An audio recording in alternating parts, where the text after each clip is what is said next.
The hearth fire sputtered, casting long, dancing shadows against the walls of Frizz's hut. 4 pairs of eyes remained locked on the single crumpled piece of parchment resting on the center table. The ink was dark, the promise clear. 600 gold coins for the liberation of Queen Lucy. Frizz leaned in, her fingers tracing the jagged edges of the paper. Beside her, Liz shifted her weight, the floorboards groaning.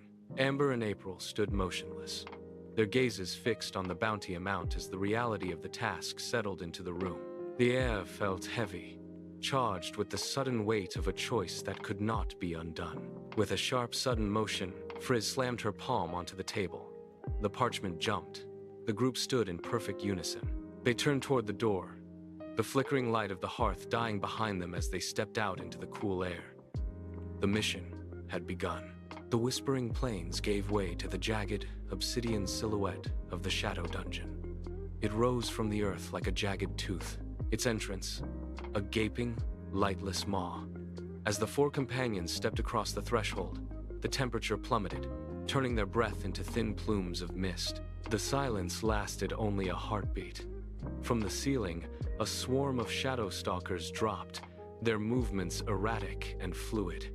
Liz reacted first. She drew her bow, the string singing a sharp metallic note as arrows whistled through the stale air. Each shot found its mark, pinning the creatures to the cold stone walls with brutal precision. Frizz surged forward, her blade carving arcs through the gloom, forcing the creatures back. April did not wait for an opening. She charged into the thick of the swarm, her gauntlets glowing with a harsh crimson pulse. She slammed her fists into the stone floor, and the impact sent a violent tremor through the ground. The floor cracked, sending debris flying and shattering the footing of the remaining stalkers. The team moved as one, trading blows and closing the distance, their boots sliding on the grit of the dungeon floor. The team moved through the final level of the dungeon, their boots scraping against uneven stone. Every turn brought new traps, their mechanisms clicking and hissing in the dark. They bypassed swinging blades and pressure plates, their movements slowing as the air grew thick with heat.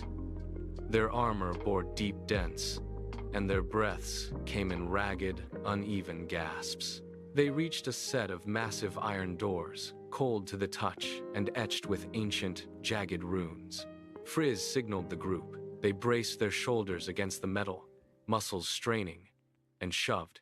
The doors groaned, the hinges screaming in protest before swinging inward. The throne room opened before them, vast and suffocating. Queen Lucy stood at the center, chained to a massive obsidian pillar. Between the team and the pillar sat a dragon, its scales glowing like molten iron, shifting with every slow, deliberate breath.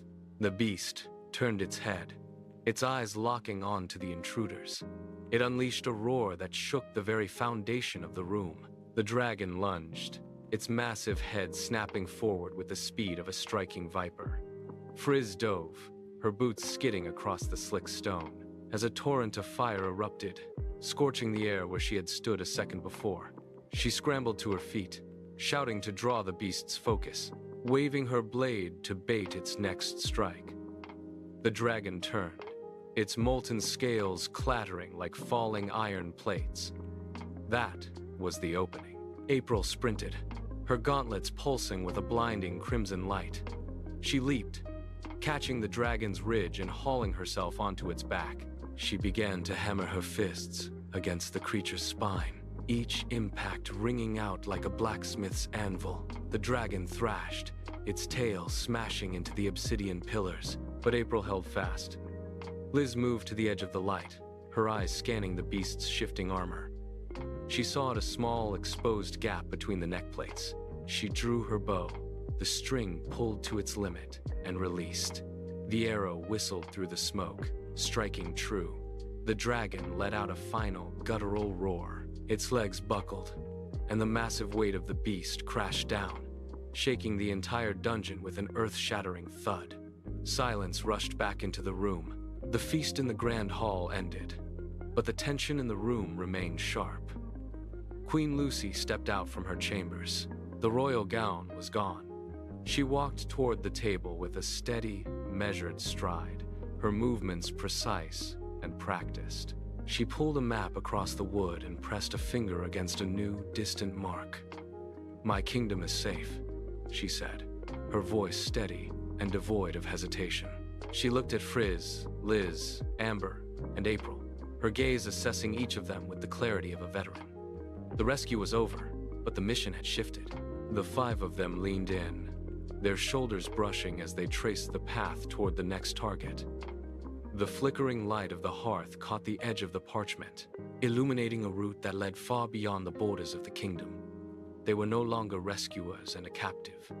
They were a unit, bound by the weight of the road ahead.